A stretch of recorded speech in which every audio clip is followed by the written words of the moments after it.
Bienvenue à toutes et à tous à ce nouveau numéro de l'entretien du jour sur Sika Télévision. Ravi de vous y retrouver.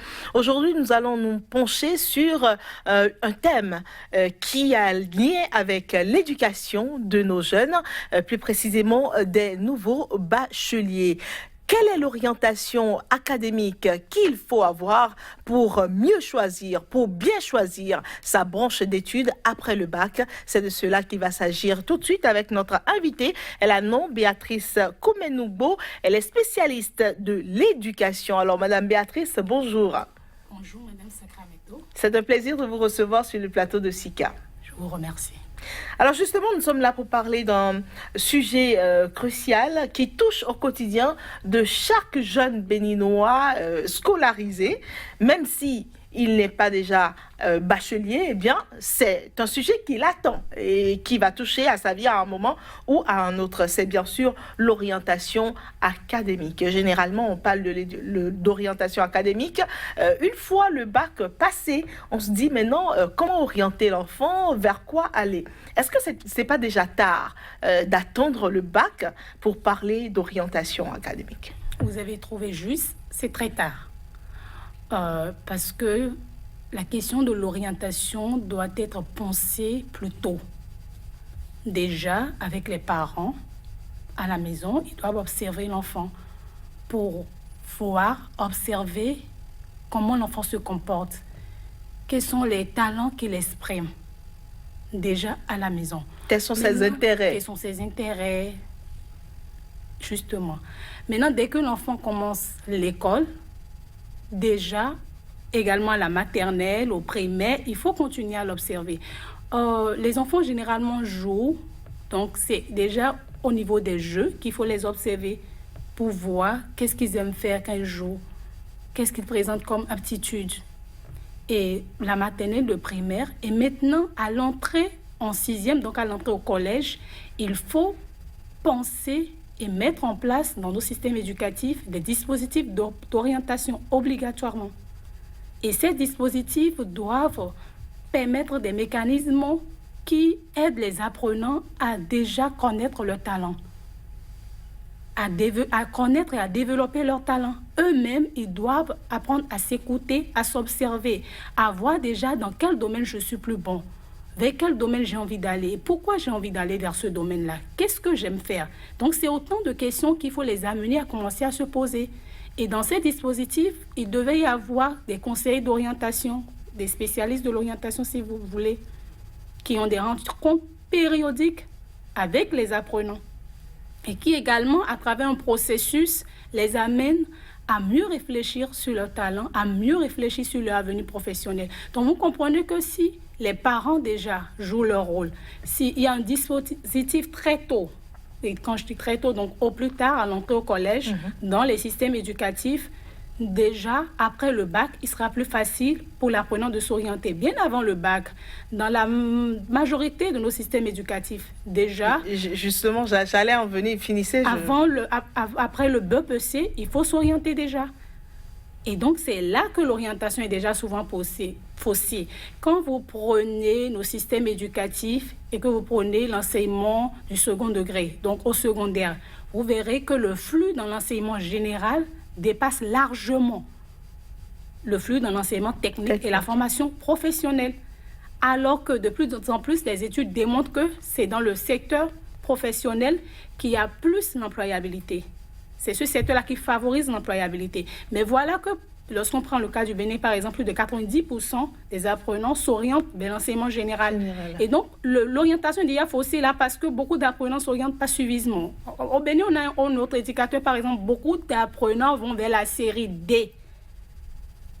Oui. Et c'est par suivisme souvent. Et ces apprenants qui vont vers la série D, vous verrez qu'après le bac, lorsque ils veulent s'orienter, Ils se perdent un peu. Ils se perdent un peu. D'abord, quand ils sont au collège, ils se disent que c'est une série qui est ouverte à tout. Mais après, ils se rendent compte qu'ils veulent faire des filières pour lesquelles la série D ne correspond pas forcément. Donc, vous voyez que c'est très faussé à la base du fait qu'il n'y a pas un dispositif d'orientation. Donc, comme je répondais, après le bac, c'est très tard. C'est ça. Est-ce que vous pensez que le problème, c'est au niveau du contenu de nos programmes scolaires? Le problème n'est pas... Le problème du contenu des programmes scolaires est un problème à part déjà. C'est-à-dire, lorsqu'on prend la qualité de l'enseignement, ça, c'est une problématique à part entière. Maintenant, lorsqu'on prend la question de l'orientation scolaire et professionnelle ou de l'orientation académique... Oui, est-ce que tout ça n'est pas basé sur la formation que reçoivent les apprenants déjà dans nos collèges ou, si vous voulez, plus tôt encore? Je vais y venir. Au fait, l'orientation scolaire et professionnelle est considérée comme un outil de régulation du système éducatif. S'il y avait un dispositif, très tôt, on verrait vers quelle filière orienter, vers quelle série d'études orienter déjà les enfants. Et non, également, vers quel domaine orienter les enfants. Je prends des exemples précis. Vous avez des enfants qui ne sont pas forcément faits pour faire de longues études. S'il n'y a pas un dispositif pour le comprendre, ce genre d'enfant va tout le temps reprendre les mêmes classes. Donc, on aura un taux d'échec élevé. Et lorsqu'on a un taux d'échec élevé, systématiquement, ça a une incidence sur ce qu'on appelle l'efficacité interne du système éducatif, c'est-à-dire la qualité des résultats dans le système éducatif. Donc, effectivement, on peut établir un lien entre l'efficacité du système éducatif, donc, est-ce que, pas directement le contenu des programmes, mais l'efficacité du système éducatif, les résultats scolaires des apprenants, la qualité de ces résultats-là, et le manque d'un dispositif d'orientation scolaire professionnelle. Parce que il faut informer également que notre système éducatif et tous les systèmes, la majorité des systèmes éducatifs dans le monde, ne permettent que d'évaluer deux formes d'intelligence. L'intelligence logico-mathématique, donc comme ça t'entend, les mathématiques, bien sûr, les sciences abstraites, et l'intelligence linguistique, donc tous ceux qui sont bons dans les lettres. Alors que il a été démontré qu'il existe au moins 9 formes d'intelligence. Donc, vous avez l'intelligence musicale, vous avez l'intelligence kinésique, vous avez plein d'autres formes d'intelligence qui ont été démontrées par un auteur qu'on appelle Howard, qui a montré qu'il y a plusieurs formes d'intelligence. Voilà que le système éducatif est limité, ne permet pas de valoriser les autres formes d'intelligence. Donc, s'il y avait un dispositif d'orientation, les apprenants qui ne se retrouvent pas là dans les deux formes d'orientation, que ne reconnaît que le système éducatif, seront orientés tôt vers des domaines qui correspondent à leur intelligence. Et donc, on aura plus d'efficacité au niveau des systèmes éducatifs. Vous voyez donc que la question de l'orientation n'est pas une question à banaliser. Ça, il faut prévoir des dispositifs d'orientation dans nos systèmes éducatifs. C'est ça. Quelque part aussi, ça pourrait être un problème lié à notre politique éducative au plan national, quelque part. Tout part de la politique éducative, justement, de ce qui est retenu dans la politique éducative, et après aussi de comment on applique cette politique-là. Parce que cette politique peut prévoir l'orientation, mais que dans les faits, dans la réalité, aucun dispositif n'est mis en place. Et d'ailleurs, lorsqu'on prend le cas du Bénin, c'est vrai que depuis plusieurs décennies, on parle d'orientation, mais concrètement, aucun dispositif n'a été jamais mis en place à ce jour. C'est vrai qu'il y a des mécanismes qui sont expérimentés, mais ces mécanismes font cause encore du tort aux apprenants. Par exemple, comme exemple de processus, vous verrez qu'après le bac, au Bénin, le ministère oriente les apprenants sur la base des notes. C'est très insuffisant pour orienter un apprenant. Tout simplement parce que le bac est un examen. Un apprenant peut ne pas du tout travailler dans une matière, mais le jour du baccalauréat, travailler dans cette matière parce qu'il a déjà... Parce que peut-être que cette leçon-là, il avait bien pigé. Il y a beaucoup d'aspects qui peuvent être... Exactement. Comme un apprenant peut avoir l'habitude de travailler très bien, par exemple, en mathématiques, mais le jour du baccalauréat, parce qu'il ne s'est pas bien levé, peut ne pas travailler. Donc, sur quelle base vous imaginez qu'on oriente alors des bacheliers sur la base des notes, alors que ce n'est qu'un examen et que ces notes-là ne reflètent pas réellement, forcément, le niveau, les aptitudes, les capacités intellectuelles de l'apprenant. C'est ça. Et généralement, le ministère, ou plutôt les ministères, donnent donc cette opportunité d'orientation seulement après le bac. C'est ce qu'on voit. Ce qui n'est pas normal. Seulement après le bac. Et ça semble un peu tard déjà. C'est très tard et c'est une erreur qu'il faut corriger. Mais on le dit depuis des années, je pense vraiment qu'il est temps de corriger. Non seulement le ministère, mais les parents également ne pensent qu'à l'orientation après le bac. Avant le bac, lorsqu'on intéresse les parents à l'orientation, ils disent non, ce qui nous intéresse, c'est que l'enfant réussisse d'abord. Mais après le bac, ils courent dans tous les sens parce qu'ils se rendent compte que les apprenants, les bacheliers, pour la plupart, ne savent pas ce qu'ils veulent faire. Non seulement ça, il y a tellement de filières, il y a une pléthore de filières, donc ils s'y perdent. Même les séances d'information les desservent finalement parce qu'on leur présente une pléthore de filières. Donc, ils se demandent, mais dans toutes ces filières-là, quelle filière je vais choisir? Ils n'arrivent pas à se retrouver. Ils n'arrivent pas, ils se perdent. Du coup, c'est comme ça qu'on voit des étudiants, de nouveaux bacheliers qui s'inscrivent peut-être en anglais. Après, ils se rendent compte que non, c'est pas leur domaine et ils s'y retrouvent pas. On commence à changer de filière, de branche et on commence à perdre du temps. Exactement. Alors, c'est quoi la solution finalement? Voilà que l'élève n'a pas eu la chance de penser à quoi faire après le bac, forcément. Il n'a pas pu avoir l'appui des parents, il n'a pas pu avoir des opportunités d'en apprendre sur son avenir. Du coup, il a le bac. Qu'est-ce qu'il faut faire? La solution, d'abord, il faudrait que les parents, je commence par les parents, commencent à s'informer sur où est-ce qu'on peut retrouver les spécialistes de l'orientation dans leur pays. Quand je prends le cas de Bénin, par exemple, il en existe. Il faut s'informer sur les structures ou les experts en orientation. Et il faut se rapprocher. Il ne faut pas penser que c'est une perte de temps ou d'énergie ou d'argent. C'est déterminant pour l'avenir. Et donc, du coup, il faut se rapprocher de ces spécialistes-là le plus tôt possible. Comme je l'ai dit déjà, à l'entrée au collège. Pour que ces spécialistes-là les aident. Et là, l'orientation, c'est un accompagnement. Un spécialiste qui commence à suivre l'apprenant depuis le collège connaît les notes de l'apprenant. Le reçoit plusieurs fois en ce qu'on appelle, on appelle ce processus les entretiens d'orientation. L'a écouté plusieurs fois, l'a observé, le connaît. Parce que l'orientation part de la connaissance de la personnalité de l'individu. Donc, connaît sa personnalité, connaît ses aptitudes, connaît ses talents. Donc, vous imaginez, s'il commence à suivre un apprenant depuis la 6e, il sera très facile de l'orienter après le bac.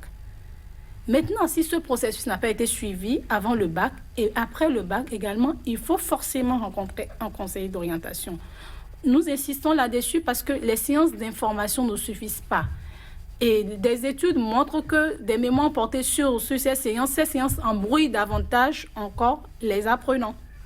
Et donc, il faut rencontrer des conseillers d'orientation. L'avantage, c'est que l'orientation, lorsque vous rencontrez un conseiller d'orientation, l'orientation est individuelle. Vous êtes seul face au conseiller d'orientation, il a le temps de conduire le processus avec vous. Donc ça, il est important d'informer les parents sur ça, que l'orientation, c'est un métier qui s'apprend et que lorsqu'ils veulent orienter, ils veulent aider leurs apprenants, leurs enfants plutôt à s'orienter, il faut qu'ils se dirigent vers des spécialistes de l'orientation. Alors justement, est-ce que quelque part aussi, il ne revient pas aux autorités de mieux promouvoir donc l'enseignement technique? Parce que quelque part, on entend beaucoup de gens dire, penser que l'enseignement technique, c'est pas valeureux ou c'est pas aussi important que l'enseignement général. Souvent, les gens ne comprennent pas la richesse qu'il y a dans l'éducation professionnelle ou technique. Les gens pensent que l'enseignement technique, c'est fait pour ceux qui ont échoué. Moi, je dis souvent que l'enseignement technique et la formation professionnelle, c'est fait pour les intelligents. C'est ma lecture de la chose. Pourquoi? Parce que quelqu'un qui a des aptitudes pratiques et manuelles, il est forcément intelligent. Il est forcément intelligent. Il travaille avec ses mains, c'est en lien avec son cerveau. Donc, s'il n'est pas intelligent, il ne peut pas travailler avec ses mains. Et donc, moi, je pense que c'est fait plutôt pour ceux qui sont intelligents. Seulement qu'on pense que c'est pour ceux qui ont échoué parce que, comme je l'ai expliqué tantôt, le système éducatif formel ne reconnaît que 2 types d'intelligence. Oui, et ça. Les autres formes d'intelligence se retrouvent justement dans l'enseignement technique et la formation professionnelle. Et donc, comme les parents et même des personnes qui se retrouvent dans nos institutions de l'éducation ne connaissent pas les autres formes d'intelligence, on pense que c'est fait pour ceux qui ont échoué. Et donc, je rectifie il faudrait changer déjà de manière Il faut déjà commencer ce que l'État devrait faire, commencer à valoriser l'enseignement technique et la formation professionnelle. Et de quelle manière? En accompagnant les jeunes qui s'orientent dans ce domaine-là, en faisant en sorte que les jeunes qui s'orientent dans l'enseignement technique et la formation professionnelle ne se retrouvent pas au chômage. Parce que voilà un paradoxe. Normalement, un jeune qui s'oriente dans l'enseignement technique et la formation professionnelle, en fait, c'est un domaine qui prépare déjà à l'emploi. Il ne devait pas se retrouver au chômage. Lorsqu'il se retrouve au chômage, c'est un peu démoralisant. Donc, c'est comme si ça confirmait un peu l'idée de base qu'on a, les préjugés, les préjugés qu'on a sur ce secteur de l'enseignement. Donc, l'État doit faire en sorte d'encourager, de motiver justement de ces jeunes-là qui s'orientent dans la formation, dans l'enseignement technique et la formation professionnelle. Et l'État doit investir parce que c'est un sous-secteur qui coûte cher. construire des lycées, mettre des infrastructures, équiper les lycées, ça coûte énormément, contrairement aux filières de l'enseignement général. Donc, il faut pouvoir également intéresser des partenaires techniques et financiers, ou soit l'État même doit pouvoir investir suffisamment dans ce secteur-là. En tout cas, merci beaucoup, Béatrice Komenougo. Le temps ne nous a pas suffi, mais nous allons vous retrouver pour d'autres numéros. Merci beaucoup à vous d'avoir accepté de répondre à nos questions. Je rappelle au passage, vous êtes spécialiste de l'éducation. Avec vous, nous avons parlé d'orientation académique, comment bien choisir sa branche d'études après le bac. Merci beaucoup. C'est donc la fin de votre entretien du jour. Agréable journée à toutes et à tous. Au revoir.